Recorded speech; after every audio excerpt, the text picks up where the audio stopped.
Bienvenidos a una nueva entrevista aquí en DFTV. Se ha agudizado la tensión en Ucrania, lo que ha llevado al desplome de algunas bolsas mundiales. Para ahondar en esta situación estamos junto al analista internacional Guillermo Holzman. Guillermo, muchas gracias por estar aquí con nosotros. ¿Qué tal, Sofía? Gusto saludarte.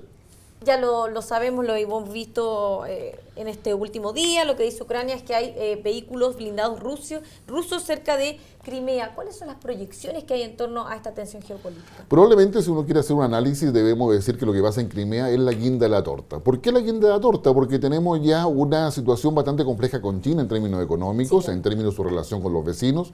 Tenemos una situación que se mantiene en complejidad en Medio Oriente, con Siria particularmente y Egipto, que está entrenando nuevo gobierno. Y a su vez se suma esto de que pasa a ser una inestabilidad inesperada dentro de lo que es el concierto europeo y particularmente en la relación entre Rusia y la Unión Europea.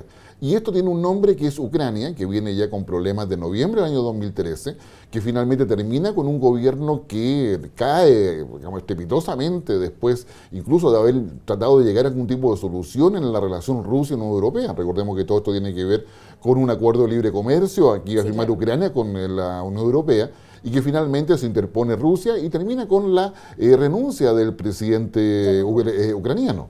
Y en esa perspectiva aparece Rusia para poder calmar y más que nada defender lo que son los intereses rusos en Crimea, que es parte de Ucrania pero que tiene gobierno autónomo. Exacto. Y ese gobierno autónomo a su vez deja caer al primer ministro que tienen, colocan a un interino, ¿eh? Y es él el que pide la ayuda a Rusia, autorizando el ingreso de tropas rusas a Crimea para defender la base naval, la base importante que tiene Rusia, el Mar Negro, que está en Sebastopol, que es una zona importante de Crimea. ¿Cuál es el escenario que queda acá en definitiva? En primer lugar, tenemos una Ucrania que no logra condiciones de gobernabilidad mínimas para poder hacer creíble una transición, a pesar de que han llamado elecciones generales para el 25 de mayo. A su vez, en Crimea, con una visión independentista, que es muy prorrusa por lo demás, ahí están en la idea de poder votar la separación, es decir, hay una agenda separatista. Volver a ser parte de Rusia. Exactamente. Recordemos que Crimea es regalada por Nikita Khrushchev en el año 1955, ¿eh? Y desde ahí hay una fuerte población rusa, un 60% de ella, que vería con muy buenos ojos volver a depender de Rusia, probablemente en una suerte de protectorado ruso, no en términos soberanos completos, pero eso es parte de una negociación.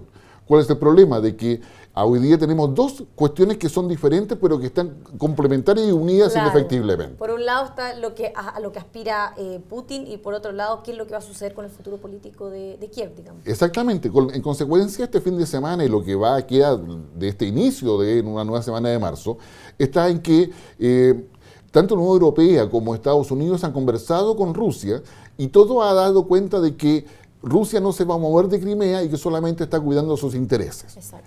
Y mientras eso se quede ahí y los elementos separatistas no puedan avanzar con nuevas propuestas o con iniciativas políticas concretas, toda la atención va a estar puesta en Kiev para poder lograr un gobierno de transición que efectivamente sea creíble, tenga un grado de consolidación político para tomar acuerdos y particularmente logre sacar a Ucrania de su crisis económica y financiera que tiene, que no es menor, que claramente afecta a Europa y también afecta a Rusia.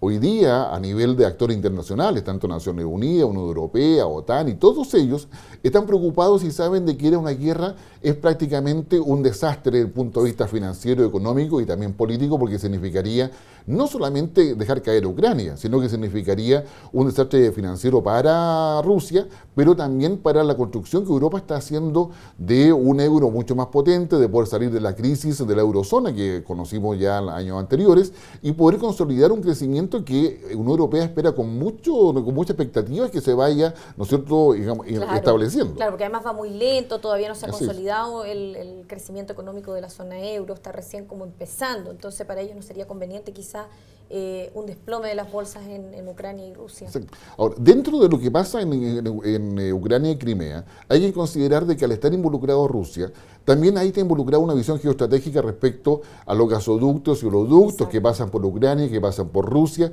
por todo lo que es la relación energética entre Rusia y la Unión Europea, que se ha ido consolidando en los últimos 15 años. Sí. Pero también está en riesgo todo lo que son las líneas de soporte logístico que Estados Unidos han requerido en Afganistán, en Medio Oriente, y que también pasa por Rusia. En consecuencia, cuando uno empieza a mirar cómo está distribuido el naipe dentro de lo que es una visión geoestratégica, es un tema mucho más complejo que hace que todo el mundo quiera tomar lo de Ucrania con pinzas.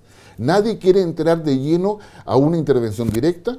Se entiende lo de Rusia porque quiere defender su base naval, no quiere verse en ningún tipo de riesgo, ni cooperar a que haya una inestabilidad mayor, pero también es una señal muy potente respecto a que si Ucrania no logra llegar a acuerdos políticos internos, definitivamente la situación puede escaparse de las manos. ¿Cuál es la consecuencia de esto?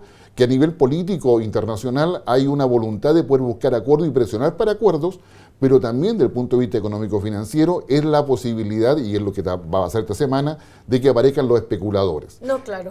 Porque basta una pequeña probabilidad de que haya una espiral de violencia o de guerra para que la especulación en términos financieros y económicos respecto a una situación mundial que en términos de acción, en términos de bolsas, no está totalmente clara a raíz del comportamiento de China, ¿no es cierto?, digamos lo que pasa en Medio Oriente, claramente va a tener efectos en el petróleo, va a tener efecto en las relaciones económicas financieras y en la forma en que se vaya evaluando las economías tanto de Europa como de otras partes de Asia. Y obviamente también ha tenido un efecto bastante importante en las bolsas, lo hemos visto hoy día, el desplome de bolsas en Europa, también en la bolsa de Nueva York, la bolsa de Santiago.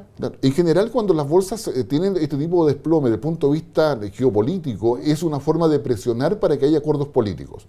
Mientras no haya acuerdos políticos, se abre la brecha de la especulación. Mientras más grande sea la brecha de la especulación, mayor incertidumbre. En consecuencia, se genera un movimiento económico que es bastante complejo porque todo el mundo se va a la inversión segura. Claro, se van a las monedas, como el franco suizo, como exactamente, el yen, qué sé yo, el oro. Entonces, se disminuye la inversión considerablemente y eso claramente tiene un efecto en todas las economías que dependen justamente del intercambio, tanto no solamente de exportaciones, sino que particularmente financiero. Y lo que dice Estados Unidos, ya habíamos escuchado que podrían aplicar sanciones, incluso sacar a Rusia del G8. Usted me decía que lo más probable es que esto sea una forma de entrar en diálogo con Rusia. El tema está en que no es aceptable de que Rusia haya ingresado a Crimea sin avisarle a nadie y después haya dicho por qué lo estaba haciendo. De hecho, digamos, tan pronto se estaba discutiendo el tema en el Parlamento ruso, ya Rusia había ingresado con 2.000 hombres a Crimea. Entonces, en esa perspectiva, lo que Estados Unidos hace un momentito, o sea, decir, acá, para que esto funcione en términos de relaciones internacionales, se requiere que hayan diálogos, acuerdos, conversaciones, negociaciones, si eso corresponde, pero no puede hacerse una acción para luego explicarla, ¿ya? Y eso es lo que le está diciendo Estados Unidos a Rusia, en términos de que, cuidado, si ustedes siguen con esta idea de poder actuar en forma unilateral, sin pedir permiso, sin avisar o dar las explicaciones previas, definitivamente ustedes no son confiables para poder estar en el grupo de los G8, donde efectivamente uno de los elementos fundamentales es la confianza, es la credibilidad, es la interlocución, y claramente a ustedes al actuar así, Estados Unidos sabe que tiene el apoyo del resto del G8 para poder sancionar justamente a Rusia. Pero también es una forma de presionar a Rusia para que se siente a dialogar y específicamente todo lo que ha hecho esté solamente circunscrito a Crimea. Guillermo, ¿cuál es la actitud que debería adoptar la comunidad internacional frente a lo que está sucediendo en Ucrania? Hacer todos los esfuerzos posibles para poder darle un espacio de convergencia que sea capaz de construir gobernabilidad.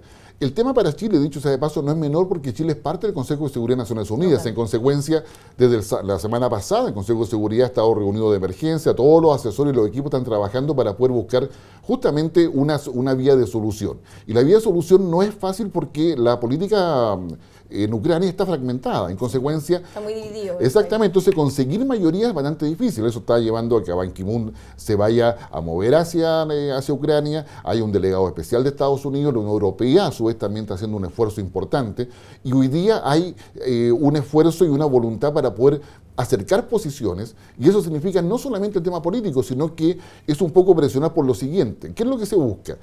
Un líder político, que ojalá sea el que hoy día está interino, pero que sea capaz de sumar a las fuerzas políticas que ahí están y pasarle los recursos que hoy día Ucrania necesita para pagar la deuda externa, que no la ha pagado, para poder pagar los sueldos, que va a tener problemas a final de mes para poder pagarlos. Y estamos hablando de aproximadamente no menos de 20.000 millones de dólares, como se habla de una cifra de 35.000 millones de dólares, pero claramente requiere efectivo, requiere flujo constante y sonante, y es ahí donde se espera que se llegue a un acuerdo entre Rusia y la Unión Europea. Recordemos que Rusia le ofreció 15.000 millones de dólares a Ucrania, la Unión Europea también le quiere ofrecer plata, y eso sería a través del Fondo Monetario Internacional. Entonces hay un diálogo y negociación política que conlleva necesariamente también una parte económica. No, claro, y de hecho ya anunciaron el Fondo Monetario Internacional que va a enviar una misión a Ucrania. Exactamente, para poder evaluar y juntar esas dos cosas, lo político y lo económico, como una forma de solucionar, porque además se considera el punto de vista de la evaluación de la situación de Ucrania, que si efectivamente llega el Fondo Monetario o los países y las potencias se ponen de acuerdo respecto a eso, y hay recursos económicos en la mesa como para poder disminuir la tensión interna por la situación en que se vive, en definitiva las protestas sociales también van a disminuir. Y si eso disminuye, claramente se alivia la presión sobre el gobierno y permite llegar a un acuerdo y construir un gobierno más viable. Guillermo, muchas gracias por haber estado aquí con nosotros analizando el complejo escenario que se vive en Ucrania. Gracias a ustedes. Y a ustedes los esperamos en una siguiente entrevista aquí en DF TV.